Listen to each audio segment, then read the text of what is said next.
샬롬 샬롬 샬롬 샬롬. 하나님 사랑합니다. 여러분 주 안에서 사랑합니다.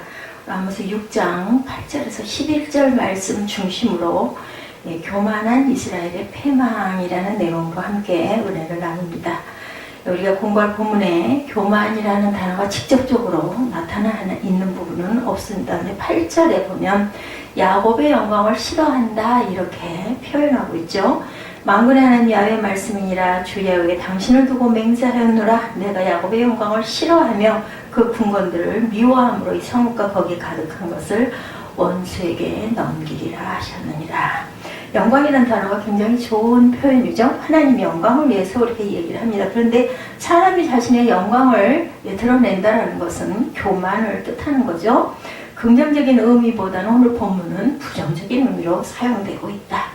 우리가 읽은 본문의 내용과 형식에 따라서 두 부분으로 나눠서 한번 생각해 봅니다. 8절의 말씀 다시 한번 읽습니다. 이스라엘의 멸망이 야훼 맹세라는 형태로 나타나죠.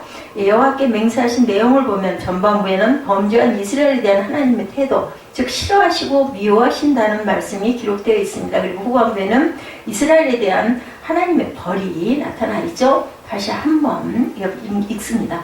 만군의 하나님 야훼의 말씀이니라. 주 야훼가 당신을 두고 맹세하셨노라. 내가 야곱의 영광을 싫어하며 그 궁궐들을 미워함으로, 첫 번째죠. 이 성읍과 거기에 가득한 것을 원수에게 넘기리라. 이렇게 두 가지로 표현하고 있다라는 말씀입니다. 그리고 둘째로 9절에서 11절 말씀이죠. 여기는 하나님의 심판을 받는 범죄한 이스라엘의 모습이 실제적인 예를 통해서 제시되고 있습니다. 벌받은 이스라엘의 모습을 하나의 신뢰로 들어서 설명하는데 8절에 말하고 있는 당사자는 야훼께서 말씀하고 계셨다.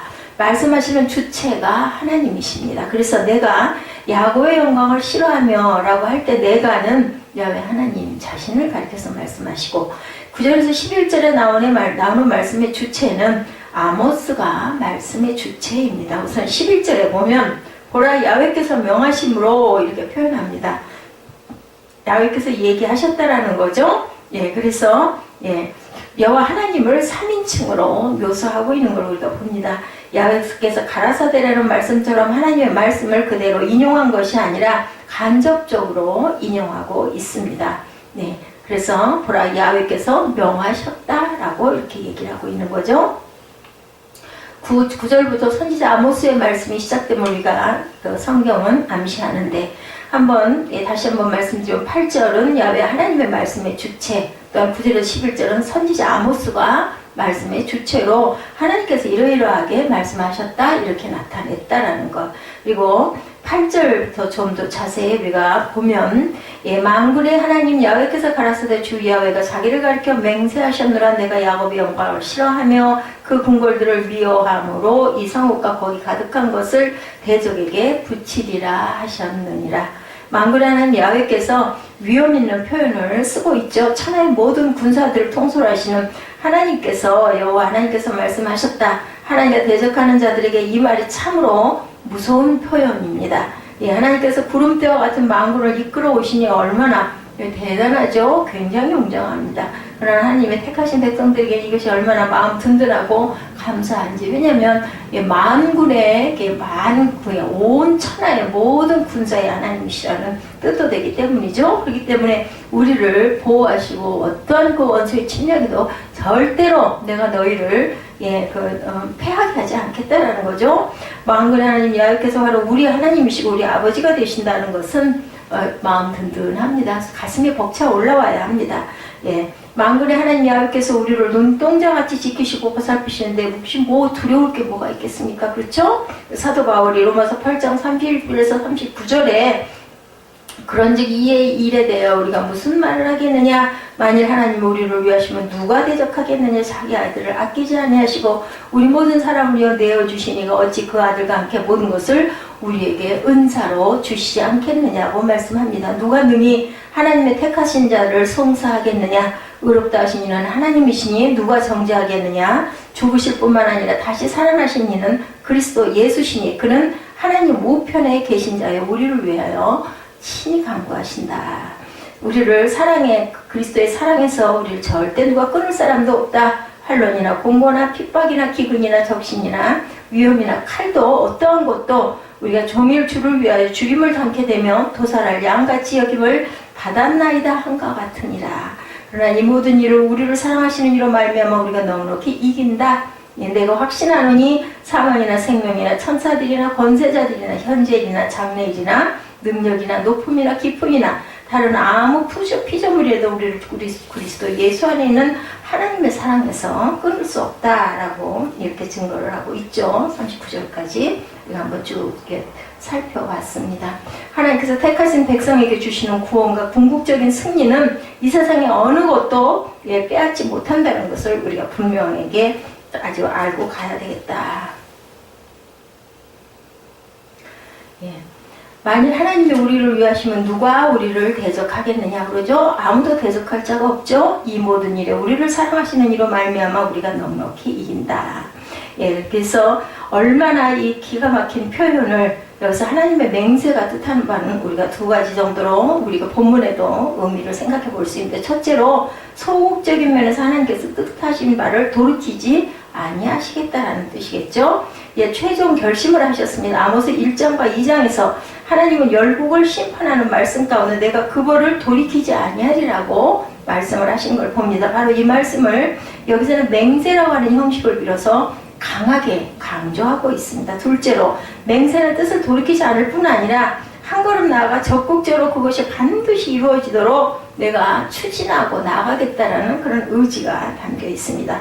다시 말해서 맹세라는 표현을 통해서 하나님이 일단 뜻을 정하시며 아울러 하나님이 적극적으로 그를 이루실 것이라는 사실을 강하게 표현하고 있다. 근데 여기서 주 야훼가 누구를 가리켜 맹세했느냐? 자기를 가리켜서 맹세합니다. 본래 맹세라는 것은 자기보다 더 권위 있는 것을 대상으로 하게 되죠. 그래서 우리가 내 명예를 걸고 내가 맹세한다. 뭐 아니면 그러면 안 되지만 하나님을 두고 내가 맹세한다. 이렇게 얘기를 합니다. 우리보다 더 정말 모든 사람이 다 인정할 수 있는 어떤 것을 우리는 들어서 얘기합니다. 하나님께서 여기서 하나님 자신을 가리켜 맹세하죠. 왜 자기 자신을 가리켜 맹세합니까?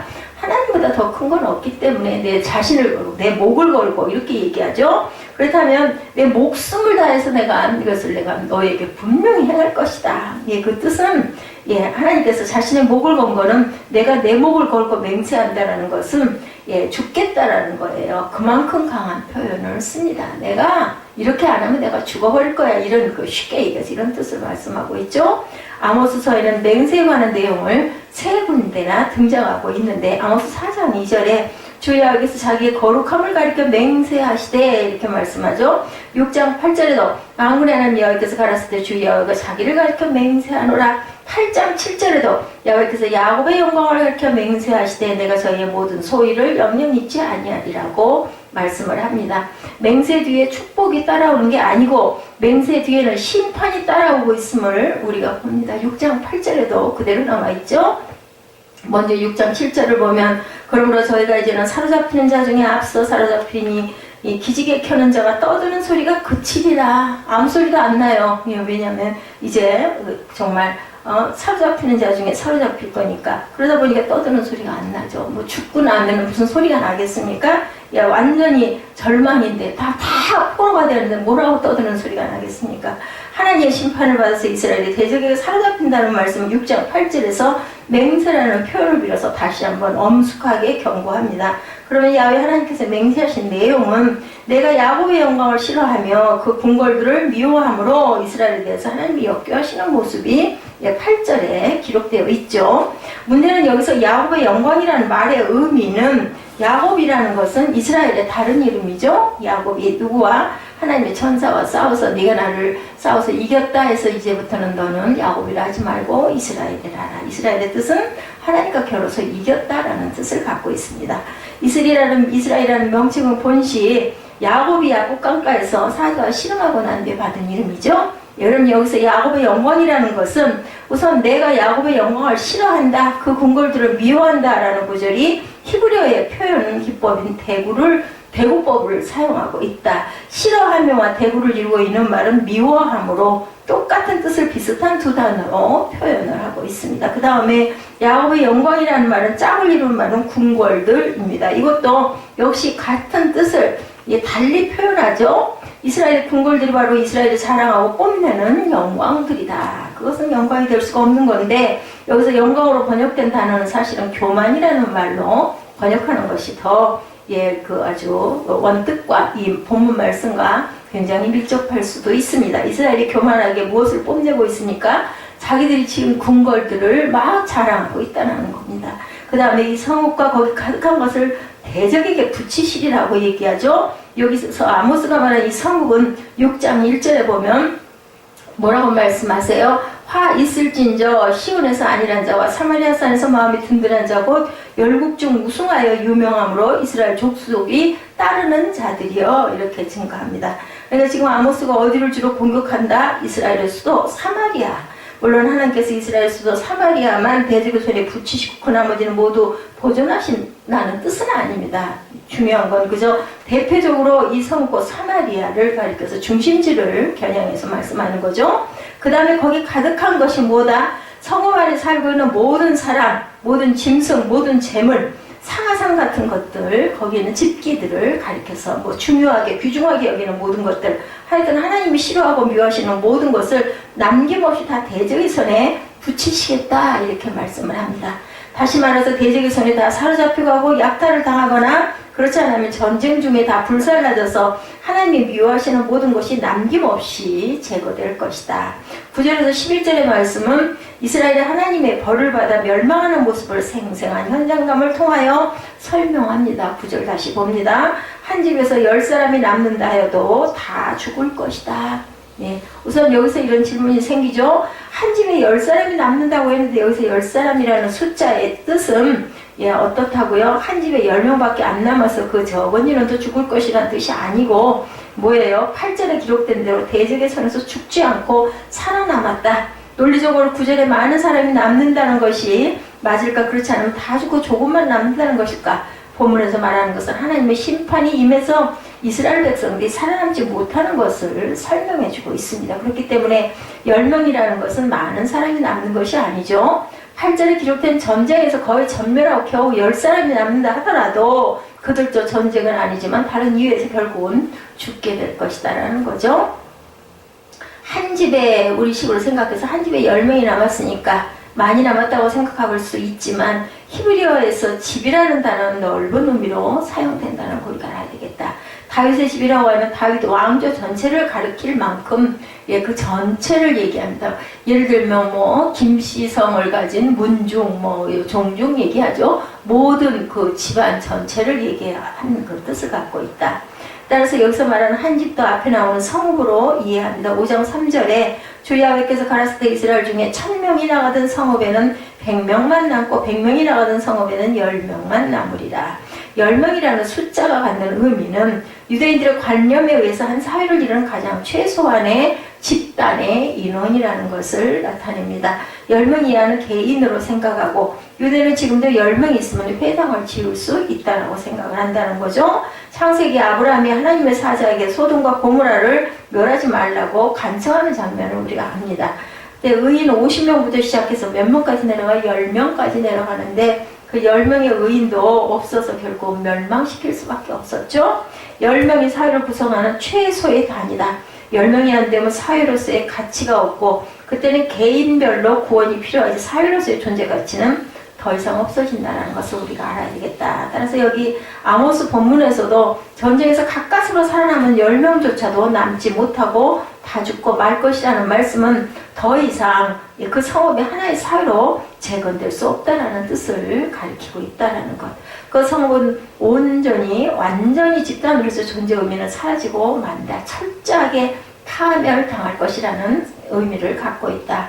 그럼 전쟁에 살아남은 10명은 어떻게 죽었다고요? 본문에 명백히 나오지는 않지만 10절에 있는 말씀이 그 말씀의 상징이라고 봅니다. 10절에 죽은 사람의 친척 곧 그 시체를 불사를 자가 그 뼈를 집 밖으로 가져갈 때 그 집 내실에 있는 자에게 묻기를 아직 너와 함께 한 자가 있느냐 대답하기를 아주 없다 하면 저가 또 말하기를 잠잠하라 우리가 야훼 이름을 일컫지 못할 것이라 하리라 말씀합니다. 10절은 대단히 난해한 구절이죠. 사람들마다 해석이 조금씩 다를 수 있는데 우리가 일일이 살펴볼 수는 없지만 우선 우리말 성경에 죽은 사람의 친척과 시체를 불사를 자를 동일한 인물로 보고 있는 걸 봅니다. 우리말 성경대로 놓고 해석을 해보면 문제점이 발생하는데 10사람이 다 죽는다 해도 어떻게 아직도 죽지 않은 사람이 살아있느냐. 그래서 많은 사람들은 이것을 각각 해석하는데 죽은 사람의 친척과 시체 불사를 자를 동일인으로 보지 않고 각기 다른 인물로 해석을 합니다. 죽은 사람의 친척과 시체를 불사를 자 두 사람이 시체를 치우기 위해서 성읍에 오죠. 한 사람이 집 안으로 들어갑니다. 집 밖에 있는 사람이 집 안에 들어갔던 사람에게 아직도 살아있는 사람이 있느냐고 묻죠. 왜 시체를 불사르려고 하는 것인가. 히브리인들 중에 있어서 중한 죄를 지은 사람들을 제외하고는 화장을 금지하고 있습니다. 어떤 사람을 화장하는지 보면 레위 14장 14절에 누구든지 아내와 그 장모를 아울러 취하면 악행인즉 그와 그들을 함께 불사를 지니는 너희 중에 악행이 없게 함이라고. 이런 중죄, 이런 말도 안 되는 죄를 지으면 불사릅니다. 레위 21장 9절에 이 제사장의 딸이든 행음하여 스스로 더럽히면 그 아비를 욕되게 하미니 그를 불사를 지니라.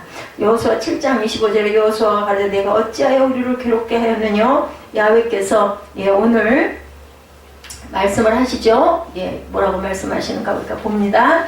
너를 괴롭게 하시리라 하니 온 이스라엘이 그를 돌로 치고 그것들을 돌로 치고 불사르고 이렇게 나타납니다.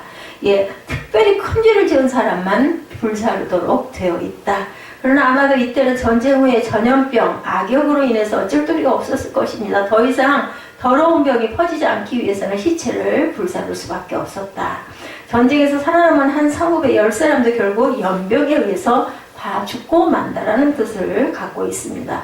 10절을 한번 보면 죽은 사람의 친척과 시체를 불사를 자 두 사람이 그 뼈를 이라고 했는데 그 뼈는 시체를 가리키죠. 그 뼈를 집 밖으로 가져가는 것은 시체를 불사르기 위해서 집 밖으로 끌어냈다. 그 집 내실에 있는 자에게 묻기를, 다시 말해서 밖에 있는 자가 안에 있는 자에게 묻습니다. 아직 너와 함께한 자가 있느냐라고 물어봤다라는 거죠. 이 말은 살아남은 자가 있느냐, 아직도 목숨이 붙어있는 자가 있느냐 이렇게 물어봅니다. 대답하기를 아주 없다 하면 저가 또 말하기를 잠잠하라 우리가 야훼 이름을 일컫지 못할 것이라 하리라. 우선 이 말은 누구에게 한 말인가.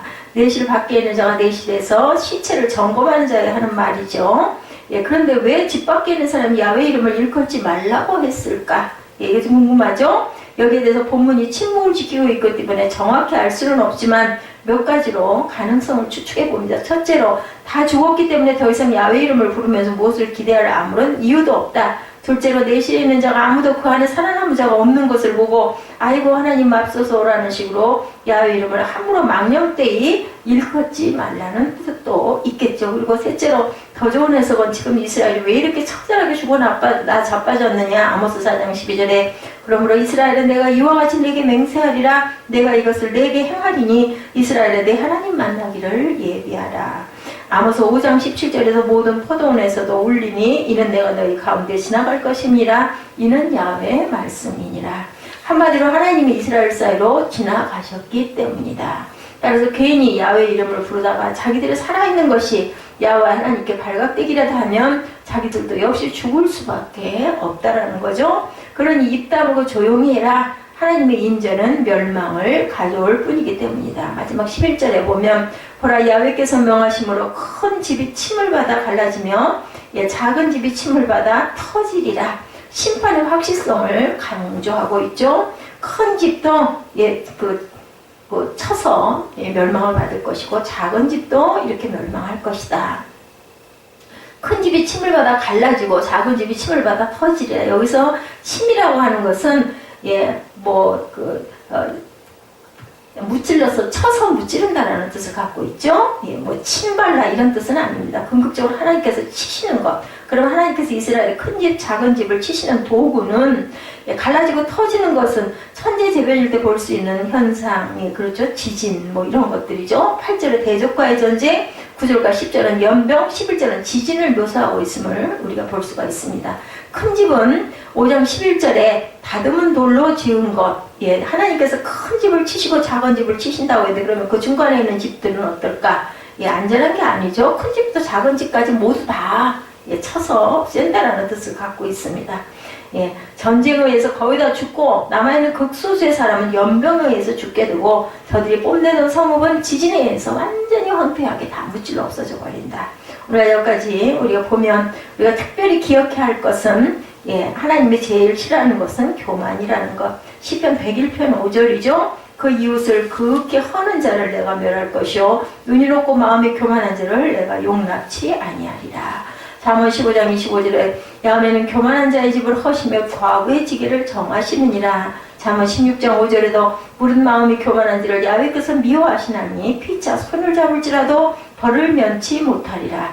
이사야 13장 11절에 내가 세상의 악과 악인의 죄를 벌하며 교만한 자의 오만을 끊으며 강포한 자의 거만을 낮출 것이라. 예레미야 50장 31절에 주 만군의 야훼가 말하노라. 교만한 자여 보라 내가 너를 대적하리니 내 날 곧 너를 벌할 때가 이르렀습니다. 말라기 4장 1절에 만군의 야훼가 일어나라 보라 극렬한 풀무불 같은 날이 이르르니 교만한 자와 악을 행하는 자는 다 촉에 같을 것이라 이르기를 날이 그들을 살라 그 뿌리와 가지를 남기지 아니할 것이다.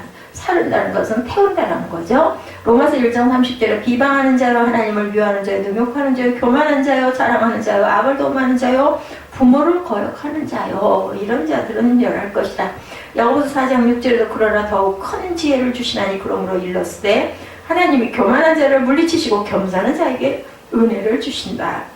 베드로전서 5장 5절에 젊은 자들아 이와 같이 장로들에게 순복하고 다서로 겸손하여 허리를 동이라. 하나님이 교만한 자를 대적하시되 겸손한 자에게는 은혜를 주신다. 전부 다 교만한 자를 물리치신다. 교만한 자를 태워버린다. 이런 말씀을 하고 계십니다. 신구약을 막나누고 하나님께서는 교만한 자를 제일 싫어하신다는 것이죠. 예, 그래서 유명한 성 어거스틴은 신앙생활에 있어서 첫째도 둘째도 셋째도 겸손이다. 이렇게 예, 말씀합니다. 우리가 하나님의 복을 받기 위해서 제일 첫걸음 마태복음 5장 3절이죠. 산상수훈의 8복 중에 처음으로 나온 것은 심령이 가난한 자는 복이 있나니 천국이 저희 것입니다. 말씀하죠. 오늘 아모스서 본문에서 하나님은 이스라엘의 교만을 싫어하시고 미워하신다. 우리가 하나님 앞에 늘 겸손한 삶을 살아야겠다라고 말씀하십니다. 우리 모두 하나님 앞에서 다른 사람 앞에서 언제나 우리 자신을 낮추는 일에 힘써야겠습니다. 그럴수록 하나님은 우리를 더욱 높여주시죠. 우리가 기도할 때도 바리새인과 같은 기도를 드리지 말고 세리와 같이 나는 죄인이로소이다 하고 고백하고 겸손하게 기도할 줄 알아야 되겠다. 하나님은 언제나 겸손한 자에게 은혜를 주시기 때문에 겸손한 마음에 은혜의 이슬이 많이 내린다는 것을 우리가 기억해야 되겠습니다. 항상 하나님의 은혜를 우리가 감사하고 겸손한 마음이 우리에게 구원을 주신다는 것. 우리가 살아있는 모든 이유는 하나님의 나라를 증거하고 전파하기 위해서 생명을 사랑하고 살리기 위해서 내가 너희를 살리라 하고 말씀하셨다는 깊은 뜻을 잊지 아니하시는 저와 여러분들 하나님께서 상으로 복을 주시는 그러한 심판이 아니라 징계가 아니라 겸손한 자들이 되시기를 주님의 이름으로 축복합니다. 기도하시겠습니다.